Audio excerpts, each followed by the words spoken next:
Ho, ho, ho. Welcome back to the Holiday Spectacular. It's Richard, host of the 10 Adventures podcast. And this week I have Mico, who is also the show producer and also was a guest on our podcast this year. And we're going to talk all about the highlights we've had on the 10 Adventures podcast in 2024. Hi, Mico. How are things down in El Salvador? Hey, Richard, thanks for having me back on. I gotta say, I know it's Christmas and I know our Airbnb host has put on all these decorations of Christmas, but it just doesn't quite feel right because I don't see any snow. There's no snow here in El Salvador. So all I can get, the Christmas that I can get is just I put on my YouTube, on my TV, a little bit of the fireplace music and, that kind of stuff just to warm up the house a little bit. Yeah, no, I had a couple Christmases in Hawaii and it was, Hawaii's beautiful, but it kind of didn't feel like Christmas because there was no snow. But then if you go to England, it feels super Christmassy and there's not any snow there, but there's just, I don't know what it is. Just everyone's out, there's lights and everything. And I agree. When you don't have snow outside, it just sometimes doesn't feel like Christmas, does it? Yeah, I do miss the snow. I'm not gonna lie, I'm a little bit jealous. All those little Christmas markets looking pretty good right now. Normally, I'm not a big Christmas guy, but you've been on the road for a little while and you haven't seen a snowy Christmas for a couple years. It does seem to, it does call back to you. So I'm glad you can kind of bring some of that Canadian Christmas energy to me today. Well, the truth is I'm leaving the Canadian Christmas this year. We're going to go to Japan and it'll be kind of chilly and a bit rainy, but our whole family's just so stoked. Both sides of our parents are busy this year. And so we became free agents, which, when you have parents, you kind of alternate one to the other, going back and forth. And so this year's kind of special. So yeah, we take off in 2 days and going to just explore Japan and do some of the recommendations you gave us from your trip there and some of the videos you did on your channel about exploring Kyushu and some places to see in Osaka. So a loyal listener getting lots of tips from the Nicole and Mico YouTube channel. Oh, I appreciate that, Richard. We are pretty jealous you're going to Japan because I'm sure it's going to be an amazing time of the year. And I'm jealous of the food. So definitely you're going to have some food for me. As long as you don't send any photos of the food, I'll be happy with that. Yeah, we were already talking about how many times we're going to go out for those. My kids love the conveyor belt sushi. And they're already talking about going there every single day. So it'll be exciting. Let's look back on 2024. And so I think this was a really great year for episodes. And, these are all episodes that you got involved with editing. So the audio quality's been really great. But are there any moments that, you kind of think back on that impacted you when you listen to them? Gosh, the episodes this year has been, I found it's been amazing. Everybody has had so many great stories.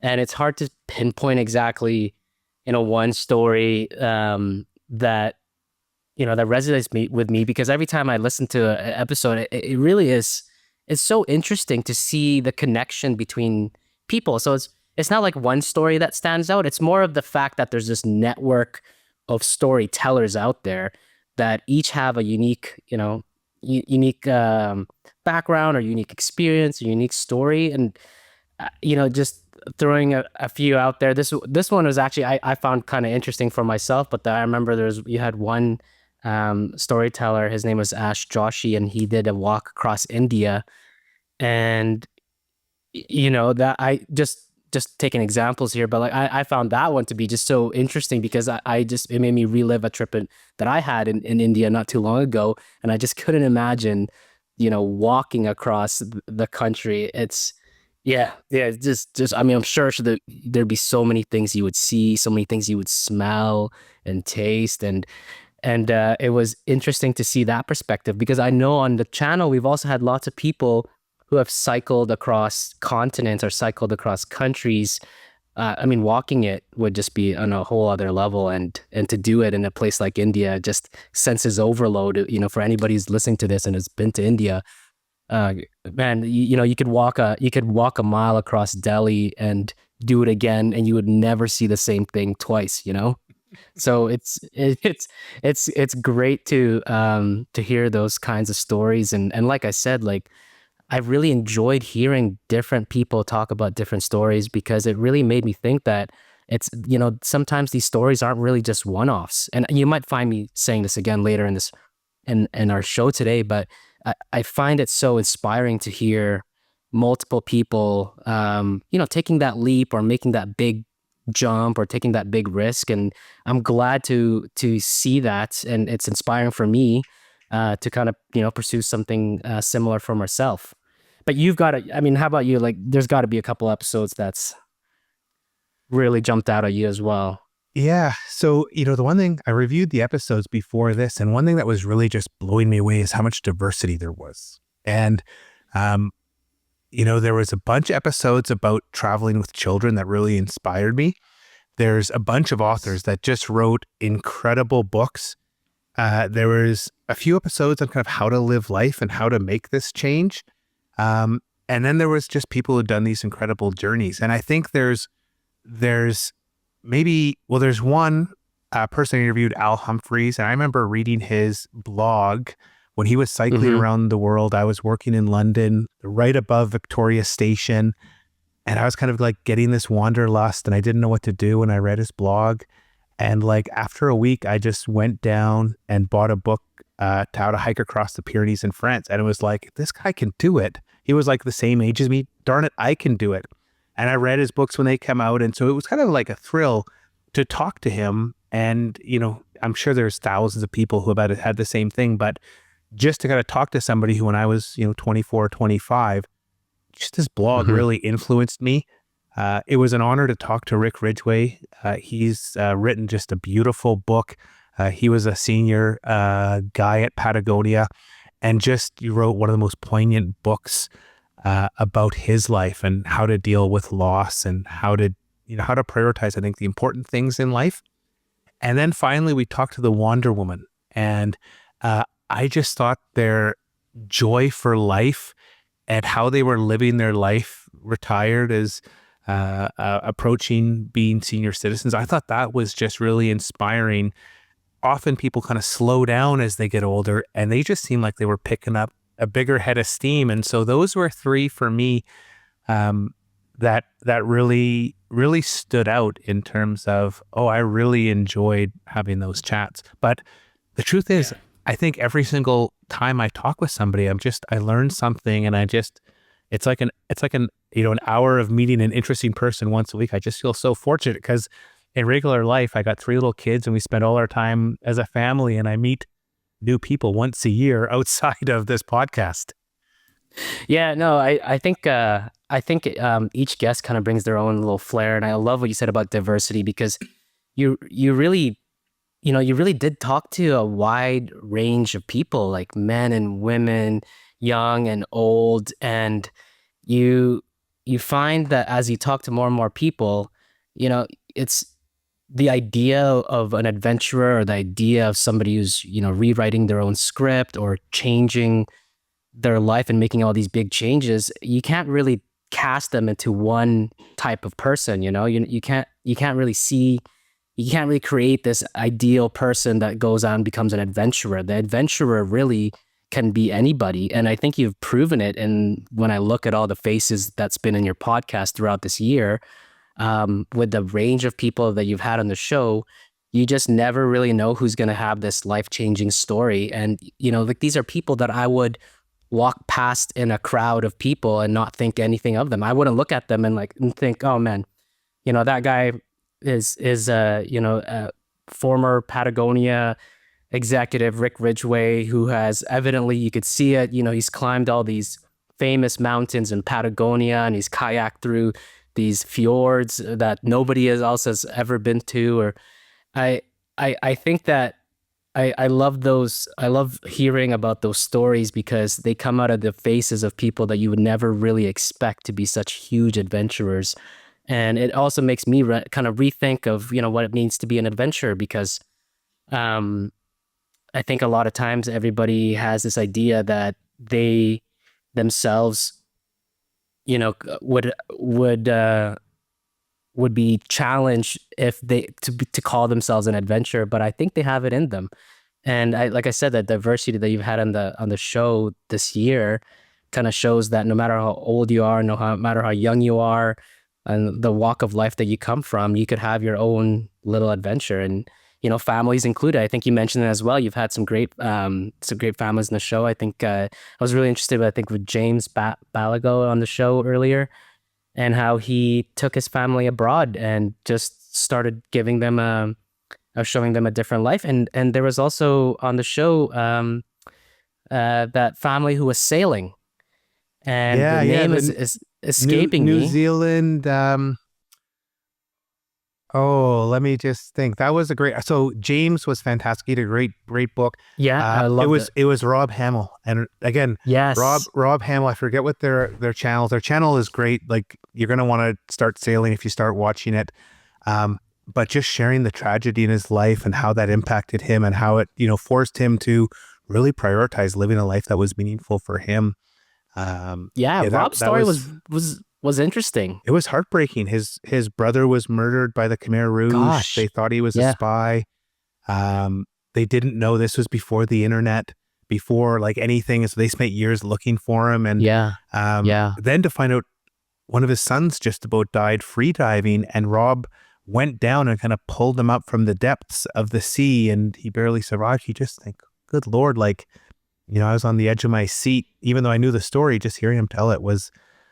I would not be able to tell those stories without breaking down, but Rob just told them masterfully. Yeah, right.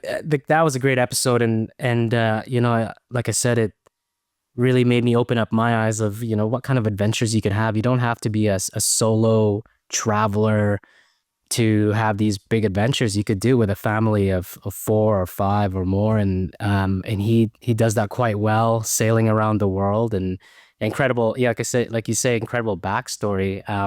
But I love how he took that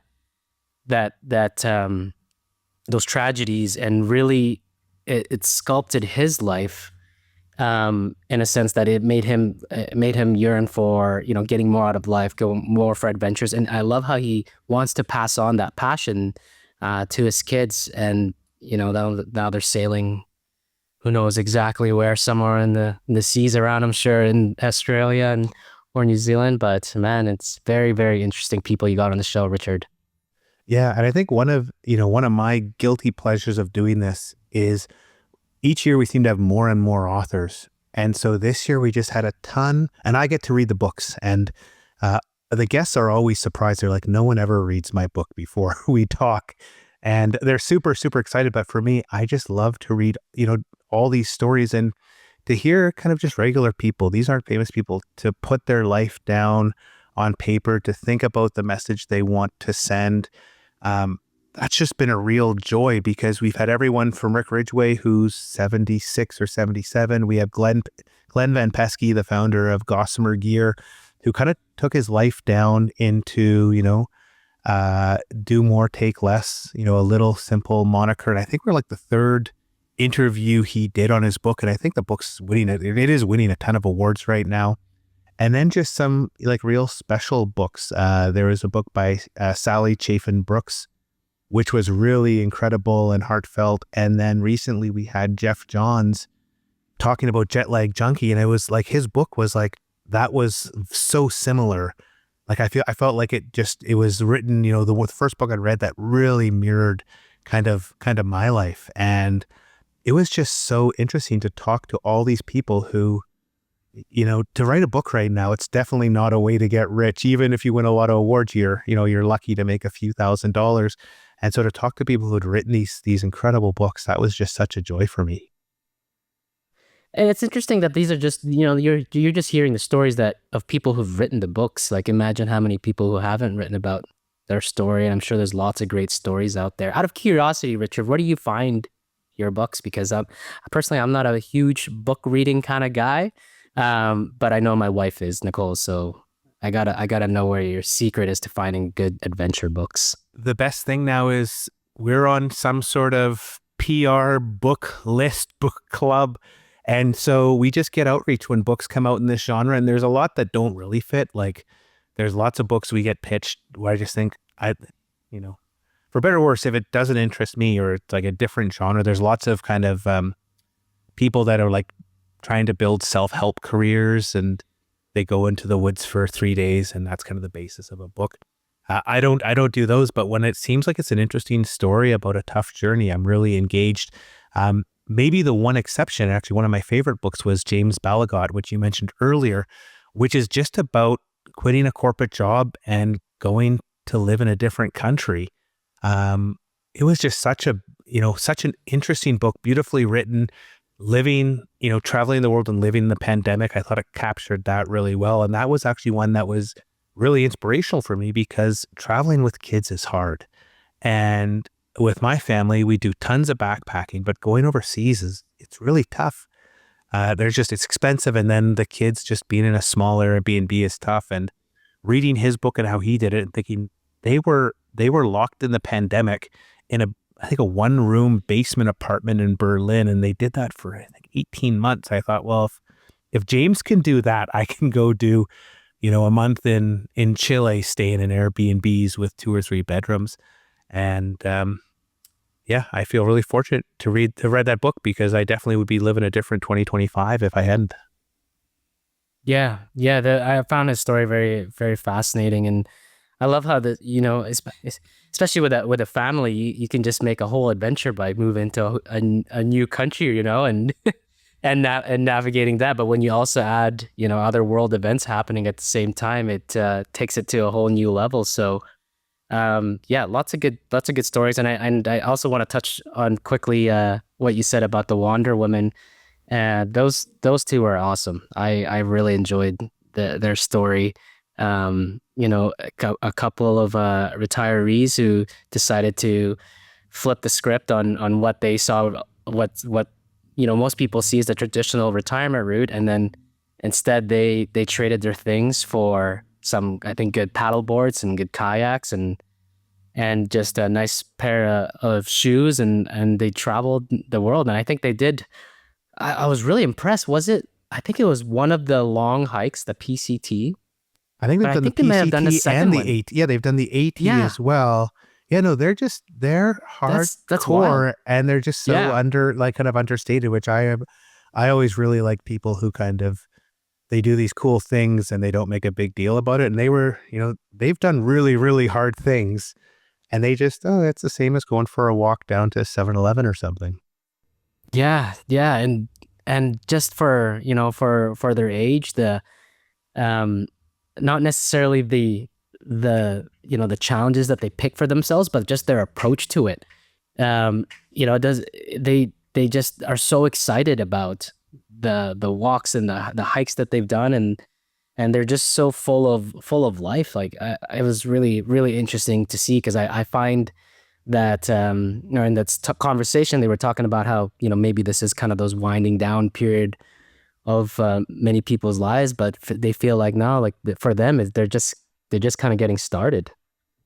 Yeah, it's one thing I've really enjoyed is having this whole, from 80-year-olds, we had a guy who rode from Alaska to Argentina, um, Bob Fletcher, I Bob think. Fletcher, yeah, Yeah. yeah, And that Bob's was was, good. imagine being 80 and riding that far. And I thought that was inspirational. And then we had a young guy who after university, he walked 7,000 kilometers across Europe and actually found his calling when ended up in Norway at a dog sledding. And Alex, I think he's from Germany. Yeah.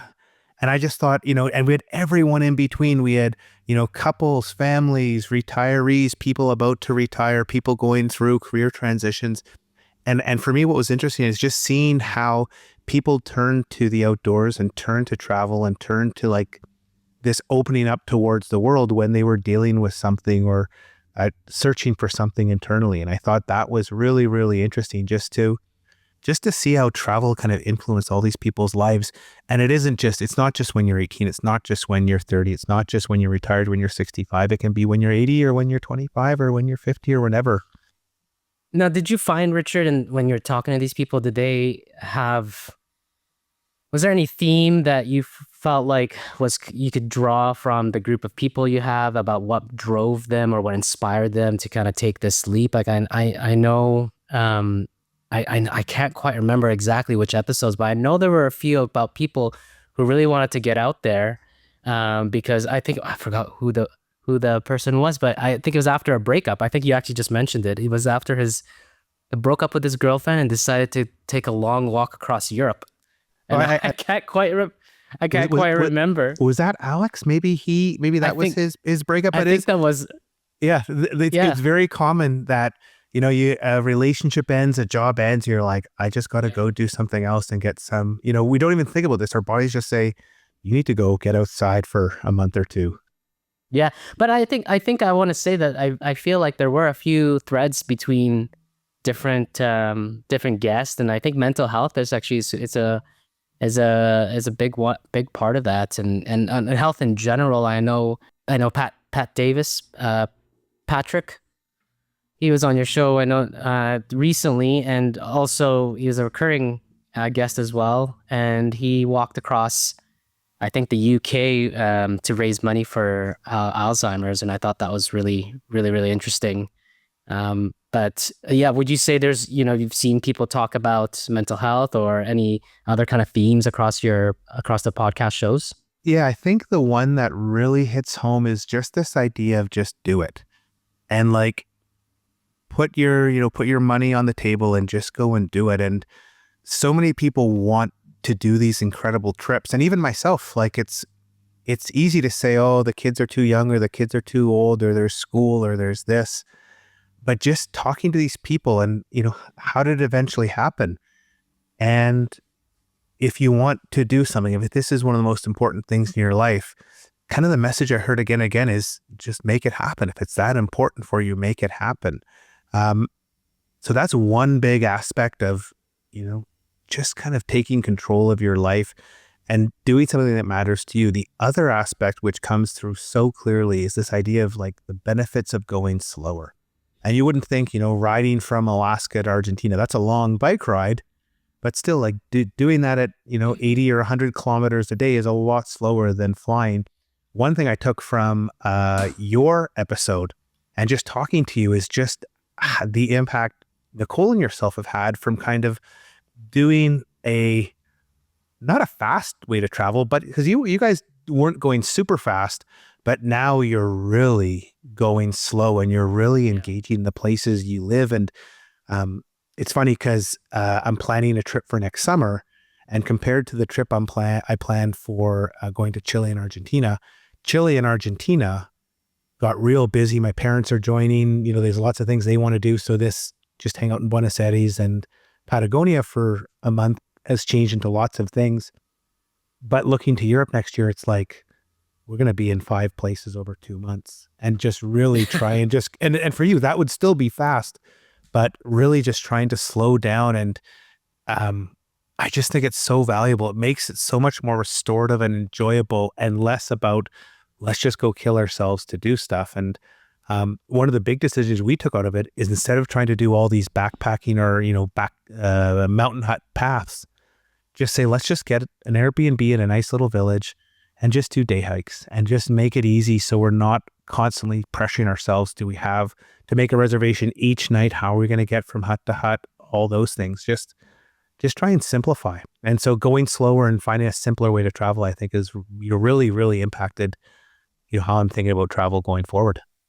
Yeah, I agree with that. I think the traditional, like the usual mindset when it comes to travel is that, the more things that you can tick off the list and the more things that you can see, the better your travel experience is going to be. And I would certainly agree with that when I was a lot younger, thinking that, I remember a trip to Australia, New Zealand, I had to hit every single thing. I remember Nicole, she did a trip after high school, and before university, she did a European trip, and they really advertised it as 50 days. It was a big trip. It was like a 50-day, 21 countries. You'll be, you'll blink and you'll miss a country, right? And it was meant to be like this really fast paced, see it all, and then have an amazing experience. And those were really great. But I think what I'm really discovering, and I think I can hear it from you as well, is that that going slow also has its own benefits, and you don't need to see it all in order to have a great time. In fact, I would say you would see more if you went slower, because I think some of the things that we've really noticed these days after we've been traveling through Central America very slowly is that we're really able to immerse ourselves in the culture, really understand, what is Guatemalan culture like, for example. We just spent 5 odd months in Guatemala. And you, instead of hitting the tourist highlights in a span of a week, let's say we draw that out over a span of 3 months, and in between, we're visiting small towns, we're getting groceries in the local grocery store, we're understanding kind of smaller nuances about the culture.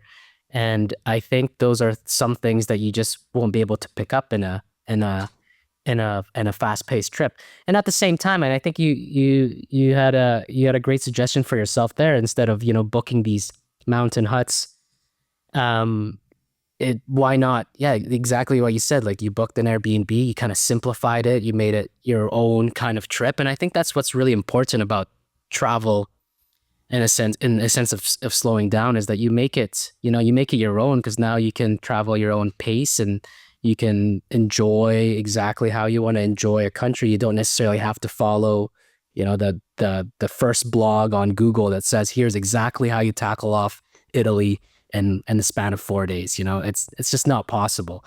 And I think you could point at any country and ask the local, and they will tell you the west side is completely different from the east side. And I think if you spend long enough there, you could really discover that. And so now you think, okay, so maybe Guatemala is not just one box, it's actually 6 boxes, because you have the highlands, you have the coast, you have the jungle, and like the Mayan ruins in the north. So there's lots of things to see. And I think slowing down really enables you to see more of the world. Actually, I think it makes me feel like the world is bigger than it's ever been when you think about how slowly you can move through it. Yeah, it's funny, in a sense, there's, 20 or 50 kind of bucket list things everyone knows about.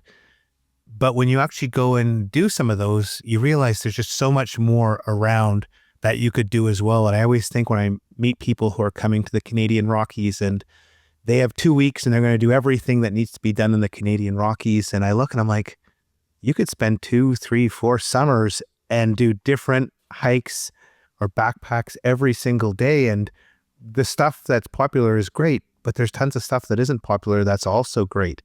And the problem when you do all the stuff that's really popular, it's just really busy. And I think one of the things we're dealing with now is over tourism, that the stuff that's popular, everyone's trying to do it at the same time. And so to get off the beaten path and do things a little bit differently, it's kind of a more authentic experience. I did the Via Francigena. I walked that with my wife this year, and we'll have a video going up on YouTube of a little montage you put together for us. But it was just remarkable to do a walk that only has, on our day, there was 13 pilgrims. It was totally under touristed, and we typically would see only a couple of the pilgrims at the end of the day in town having a coffee or out for dinner. And it was just such a contrast to doing, like going to Banff or doing one of the big treks in Europe where, like, the Camino, I think, has like 2,000 to 4,000 people a day on your same day. And so it's a little bit like that photo of Everest where you just see a line of people trying to get to the top. Some parts of travel are a victim of their own success right now. And I think I've really seen, okay, when you get off the beaten track, when you do things just a little, a valley over, you can have a really authentic experience, as well as, save 50% of your budget in the Alps, at least from what I'm seeing. Yeah. I think it's interesting, what you say about Via Francigena and what you say about some places are just the victims of their own success. It's funny in this day and age that social media can sometimes almost kind of skew it. Make it kind of, in some ways it's a great thing that it promotes awareness of all these different things and activities and attractions that we find, but it also can just have people gravitating to the same kind of the highlights, and before you know it, it becomes a little bit more of a run, and it does kind of impact the enjoyment. But the reality is there's probably tons of other small little things around the area that's very similar or just the same, and I remember that in a trip that we had a long time ago to Vietnam, and we were debating between seeing, I think it was the Ha Long Bay or Lan Ha Bay. And Ha Long Bay, I think, is the famous one where everybody goes to visit and they do the boat tours there, and they have this giant limestone karst. And we found out after doing some research that Lan Ha Bay is just as pretty, but not as many tourists. So the infrastructure was a little bit more difficult to navigate. But we just had an amazing time seeing these incredible limestone karsts. And I just thought that, man, if you just kind of spread the love of tourism a little bit more, more people might find that there's other parts of the country to see. So I'm glad you chose the Via Francigena as your hike of choice this past fall. Because from what I can see in the videos and photos you sent me, it looked incredible. It And is it it is just looked out of like this world. it looked like a place to just completely empty your mind and work your feet to death, but at the same time come out somehow more rejuvenated than ever before. Yeah, I just can't believe how beautiful those villages are. And one thing I found out, and this is not confirmed, I didn't ask anyone in one of the churches, but what I've been told is 2025 is a Jubilee year. And if you complete the pilgrimage to Rome, at least 100 kilometers on it, which is kind of 7 nights or 7 days on the most basic trip, all your sins are wiped away. And so the person who told me said, if you've killed somebody, no matter what you've done, all your sins are wiped away if you're Catholic. And so I just think that's incredible. Like, we didn't do it. We did it more just to feel like what it was like to walk an ancient path going through these medieval villages, perched high up on hills that are narrow alleyways, a square with nice restaurants. But I think it's, if you think of the religious historical significance as well, it kind of blows your mind that people have been doing this for 1,000 years, trying to atone for their sins. And what I will add to that, when your story of going through the small villages, it reminds me of a tour we did with 10 Adventures when we were cycling across the Antigua Valley earlier this year. And I love that because I've, normally I think the normal tourist route is to go around Antigua and, you kind of sightsee for a little bit and then you move on to Lake Atitlan and other places. I'm talking about Guatemala here. Sorry if I'm not sure if I mentioned that. But when we found the 10 Adventures tour for cycling around Antigua and Guatemala, and you cycle a little bit of Antigua, but then beyond that, you actually go and cycle to other small villages and towns around the area.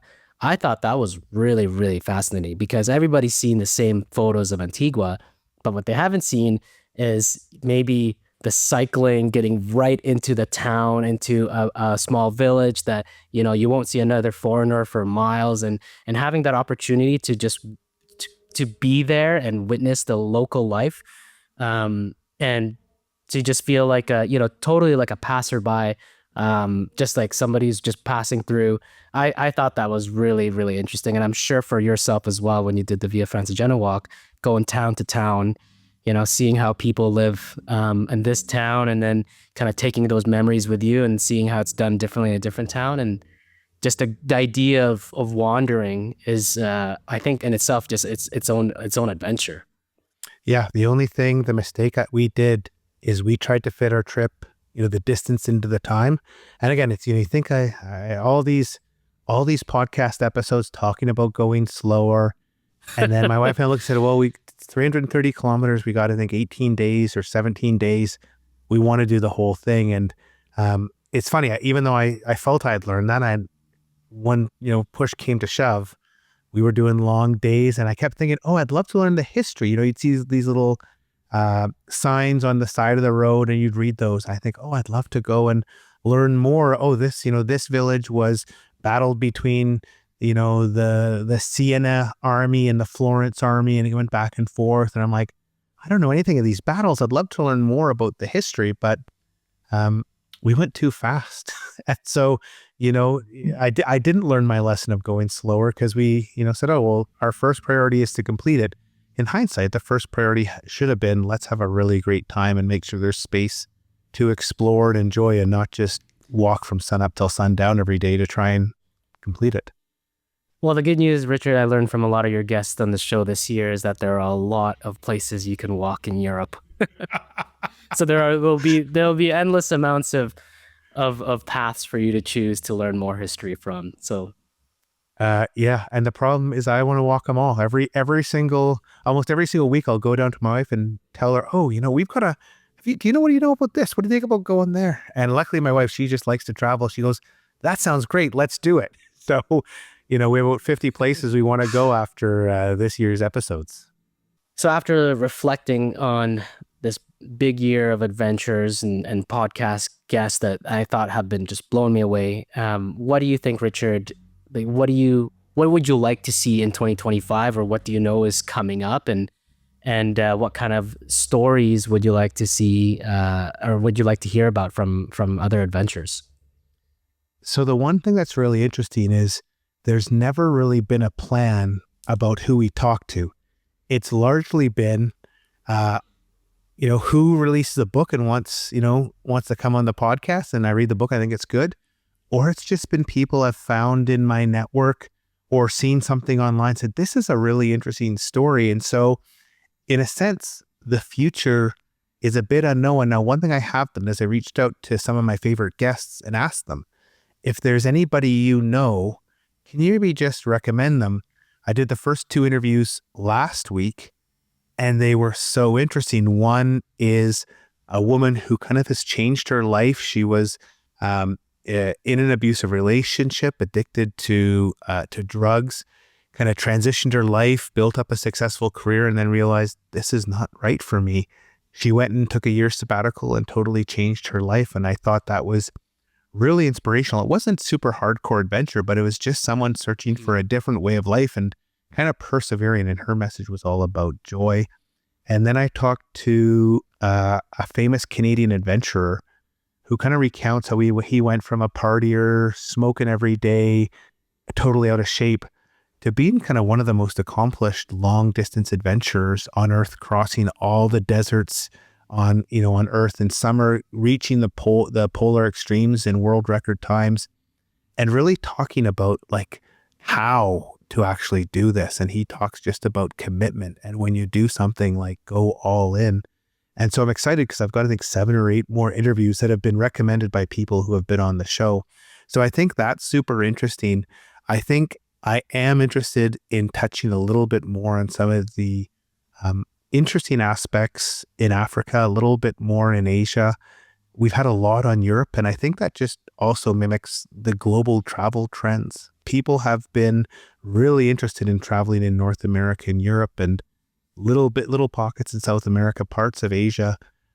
But coming out of the pandemic, they kind of had a bucket list. And for most people, it was going back to Europe or going on a big American road trip.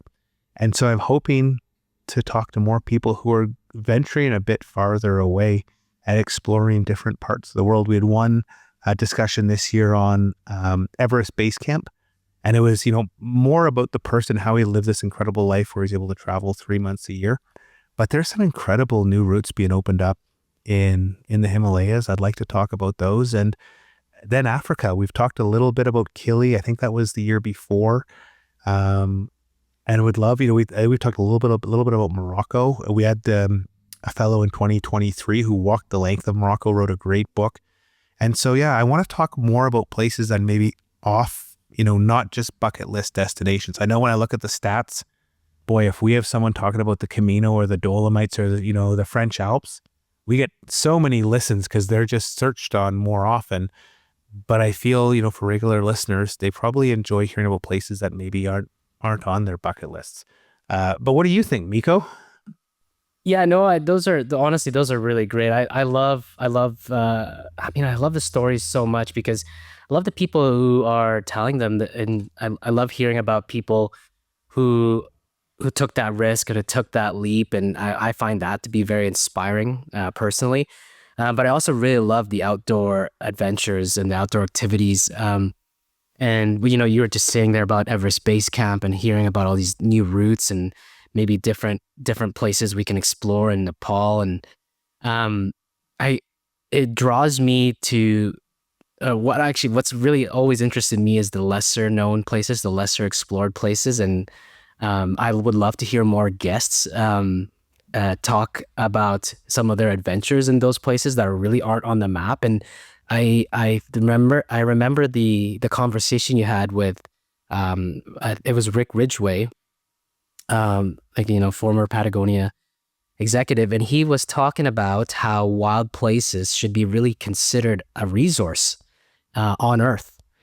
Because the more that we explore, the more that we branch out into the world, that the more scarce these wild, untouched places are. And I find that to be, I never really thought about that, when it comes to exploring, the more you draw the map and um, the more you highlight some of these places, in a sense that becomes less of a, you kind of lose something there. You kind of lose this resource of a wild place. So I'd love to hear how people have dove into that wild place and then just quietly backed away and just left it like that. And I think we've already seen that on the podcast this year.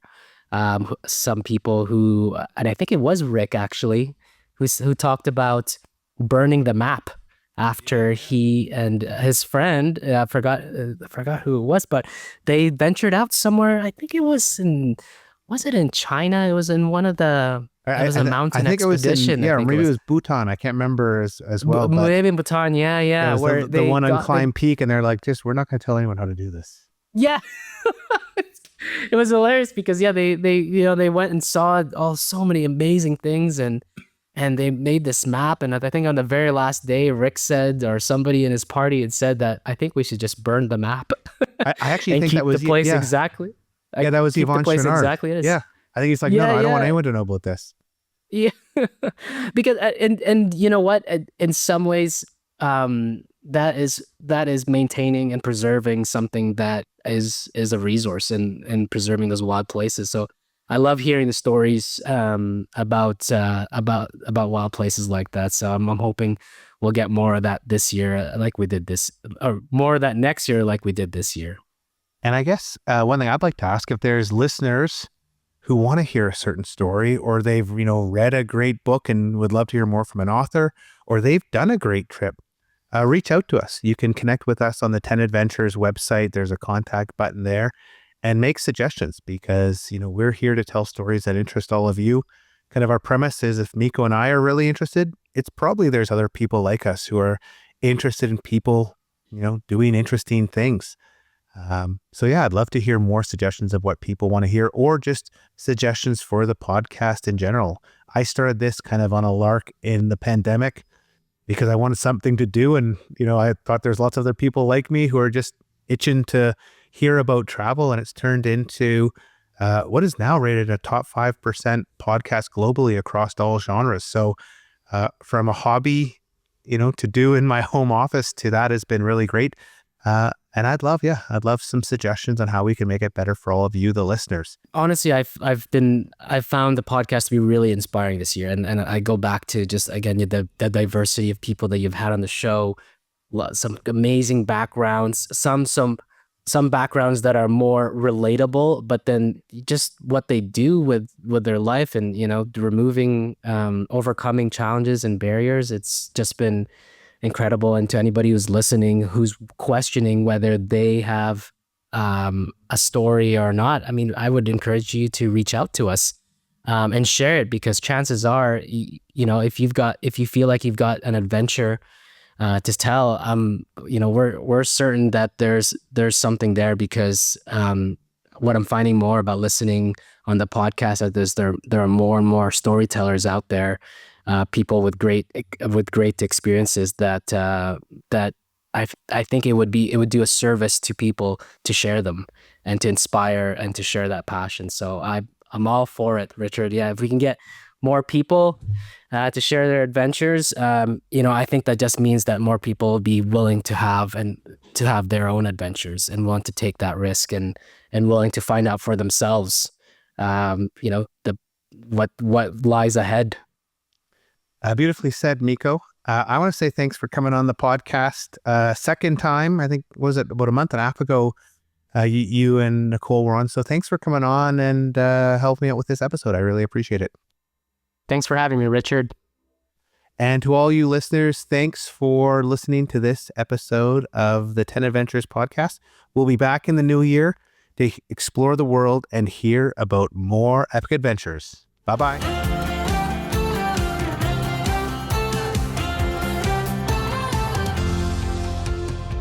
Start planning your own adventure by visiting us at 10adventures.com and listen to other episodes of the 10 Adventures podcast on Amazon Music, Apple Podcasts, Spotify, or anywhere else you find your podcasts.